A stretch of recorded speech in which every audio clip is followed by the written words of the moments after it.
সাতক্ষীরা সামনগর। আচ্ছা, আপনি যে একটু আগে বললেন লিস্টে আপনার নাম নাই, আপনি কিভাবে ইন্টারভিউ দেন? আমার নাম আছে, আমার হয়ে গেছে। চাকরি হয়ে গেছে?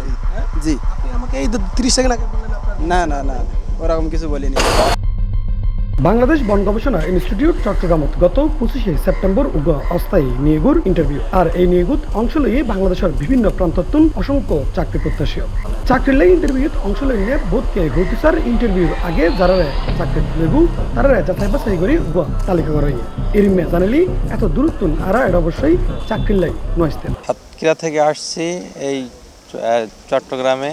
এখানে এসে মানে আমার এক ছোট ভাই ছিল, ওনার পরীক্ষা হওয়ার কথা ছিল 10টায়, তো সেইখান থেকে কোনো রেসপন্স পাচ্ছি না। এখন সেইখান থেকে 11টা বাজে। আপনি কি জানেন যে এটা একটা কোম্পানির মাধ্যমে নিয়োগ করছে? তো আসলে আমি জানি না, আমার ভাই আমাকে পাঠাইছে, ঠিক আছে, এটা সম্পূর্ণ জানে আমার ভাই। চাকরি এটা এখনও আমি বলতে পারবো না শিওর, আমার ভাই আমার বলতে পারবো। ইন্টারভিউ দিয়ে আসলাম আল্লাহ ভরসা।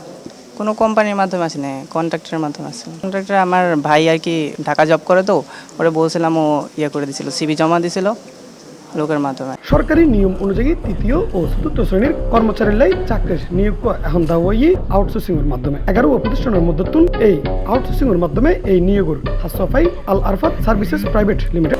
ও নিয়মের বিষয়ে আল আরফাতের রইরে আর লগে হতা হয় জামিল নামে একজন। নিয়মটা তো হচ্ছে কোম্পানি আল আরফাত সিকিউরিটি সার্ভিস, এটা আমাদের ঢাকার মালিক এমডি স্যার বেলাল স্যার, উনি কিন্তু অর্ডারটা পাইছেন। পাওয়ার পরে ওনাকে দেখা গেলো আমরা 20 জনের লিস্ট দিচ্ছি, এরপরে ওনারা 33 জনের একটা লিস্ট দিল, পারমিট দিল। ওই 33 জনের কি ফাইনাল, ওটা কালকেও বললেন ওনারা। এখানে আসলাম বিকেলে 4টার দিকে, 4টা বাজে 10-15 মিনিট আগে। তো ওনারা বলে এটা তো সিলেক্ট হয়ে গেছে। তো আর দাঁড়াতে ইচ্ছে করলাম, বলে উনি কোনো টাকা নেন। আশেপাশ থেকে কানে আসতেছিল যে আশপাশ মাইমুরব্বি থেকে উনি টাকা নিচ্ছে বা টাকা নিচ্ছে, অস্থায়ীকে স্থায়ী বলে টাকা নিচ্ছে, এই ধরনের ওনার ফ্যামিলি মেম্বার, ওনার ওয়াইফের নামও শোনা যাচ্ছে। যাই হোক, ওনারা ভালো বলতে পারবেন, আমরা তার এত কিছু ভিতরে জানি না। তো কাজের অর্ডার দিয়ে অর্ডারটা আবার নিজে ক্যারি করে ফেলে, এটা তো আর কার্টেসি মেনটেন হলো না।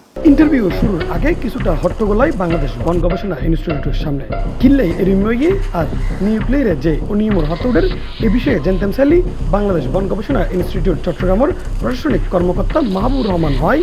যে সমস্ত প্রার্থী আমরা যাচাই বাছাই করছি, যাচাই বাছাই করেই আমরা তাদেরকে এখানে নিয়োগ দেওয়ার জন্য তাদেরকে আমরা অনুরোধ জানাবো বা নির্দেশনা দিব, এবং সেখানে যদি কোনো রকম ব্যত্যয় ঘটে আমরা যে কোনো সময় তাদের সাথে এই চুক্তি বাতিল করতে পারি। এই বিষয়টি সত্য নয়, কারণ এখানে যে জনবলি নিয়োগ আমরা দিব তার প্রক্রিয়া হলো, প্রথমেই তারা আমাদের কাছে তাদের সেই জনবলের লিস্ট সহ এখানে তাদের বায়োডাটা সার্টিফিকেট এখানে জমা দিবে, এবং তাদেরকে যাচাই বাছাই করে আমরা একটা নিয়োগের জন্য এই কমিটি যাদের সুপারিশ করবে তাদেরকেই কেবলমাত্র নিয়োগ। কেবলমাত্র আল আরাফাতের এমডি মিস্টার বিলায়েত হোসেন তাকেই চিনি, এবং তার সাথেই আমার এখানে আমার প্রতিষ্ঠান চুক্তিবদ্ধ হয়েছে, এবং যা কিছু করসপন্ডিং তার সাথেই। আল আরাফাতের কর্মী পরিচয়ে এক পক্ষ হর দুর্নীতির হতা, আবার প্রশাসনিক কর্মকর্তা হর আল আরাফাতের এমডি বেলায়েতুল্লাহ হতই, এবং সকল সঠিক নিয়ম কানুন মানিয়ে নিয়োগ হল। আসল দুয়াশা হনজাঙ্গাত ইয়ান বাইর করে বেলাই আর মুঠোফোনে যোগাযোগ করি আল আরাফাতের এমডি লয়। এই হয় নিয়োগ লইরে এত কিছু এগিয়ে গই, আসলে তাই কিছুই নজানে। আমাদের ওইখানে এখানে সিনিয়র কাজটা দেখাশোনার জন্য দেখি। এখন বলেন কি, আমি এটা ওয়ার্ড কি বলা বলেন? আমাকে তো এটা মনে হয় এটা আমাকে মাঝে মাঝে অবহিত করেন, আমাকে জানাই নাই। এখন আমি আপনাকে বলি, আমি মাউসার লোকের সরাসরি কথা বলি, তারপর এটা ফাইনাল করতে আমরা কথা বলি। চাকরি প্রত্যাশী বেগুন চাওয়ার সঠিক নিয়ম মানেই নিয়োগ, আর তেমনটাই আশ্বাস দিয়ে প্রশাসনিক কর্মকর্তা।